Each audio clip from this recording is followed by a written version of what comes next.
a basketball player who lost his balance and fall onto his shoulder during his basketball game. He then complained of shoulder pain. So if you can look at the radiograph label A, what is the diagnosis here? Don't worry about radiograph B, because I want to concentrate on A, which is the diagnosis for this patient. Any thoughts? So it doesn't look like the dislocation, isn't it? Because the humeral head is articulating with the glenoid fossa. Do you see anything else? Let me show you here. This is an offset between the clavicle bone and the acromion. Okay, so the acromion should be at the same parallel position with the clavicle. Okay, so therefore there is acromioclavicular joint subluxation.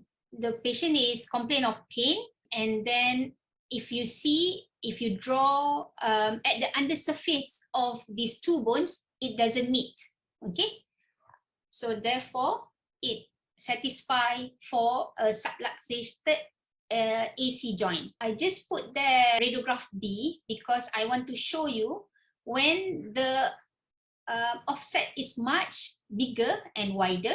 So this is actually an AC joint dislocation. Okay, so when the offset is just minimal, so it satisfies for a subluxation. When we have subluxation or even dislocation, that means there are ligamentous pathology that we have to entertain. So it could be a tear or even injury to the ligaments. For B is AC joint dislocation, but for A is the AC joint subluxation. These are the diagrams to show you there are ligaments that is holding between the coracoid process and the clavicle, as well as between the acromion and the clavicle as well. Okay, so we have a coracoacromial ligament, you have an acromioclavicular ligament, and you have coracoclavicular ligaments.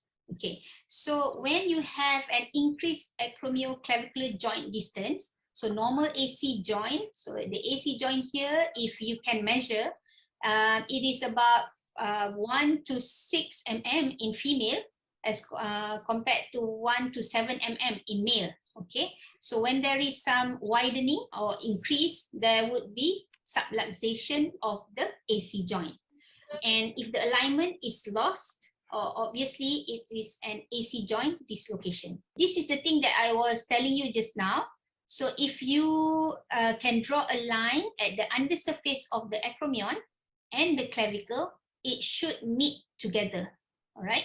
So if it doesn't meet, like our patient just now here, so it doesn't meet together, so there is AC joint subluxation occurring in this patient. And as you know, the AC joint subluxation and dislocation occurs more commonly in athletes, but not forgetting it can also occur in the MVA settings, so motor vehicle settings.